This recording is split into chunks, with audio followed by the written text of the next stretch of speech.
નમસ્કાર મિત્રો, મારી ચેનલમાં તમારું સ્વાગત છે।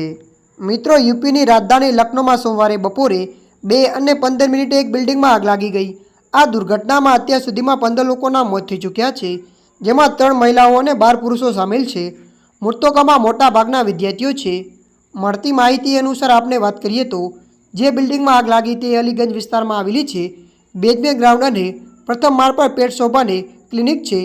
બીજા માળ પર લર્નિંગ સ્પેસ નામની લાઇબ્રેરી અને એડ હોપર સ્ટુડિયો છે, જેમાં 3D આર્ટ પ્રોડક્શન અને ગેમ એસેટ આઉટસોર્સિંગનું કામ થાય છે। માહિતી મુજબ આગ ફેલાયા બાદ બીજા માળે પર ચાલી રહેલા કોચિંગ ક્લાસના વિદ્યાર્થીઓ પોતાના જાતને બાથરૂમમાં બંધ કરી લીધા હતા। જીવ બચાવવા માટે જૈન નામનો એક વિદ્યાર્થી પહેલા માળથી નીચે કૂદી પડ્યો હતો। મળતી માહિતી અનુસાર આપણે વધુ જણાવી દઈએ કે જ્યારે 5 લોકો તારના સહારે લટકીને નીચે ઉતર્યા હતા, ત્યારે મિત્રો અત્યારની આ મોટી ખબર મળી રહી છે। ત્યારે મિત્રો હાલ માટે આટલું। મળીશું નવી અપડેટ સાથે। જો તમને અમારો વિડીયો પસંદ આવે, લાઇક, શેર અને સબસ્ક્રાઈબ કરી નાખજો। ધન્યવાદ।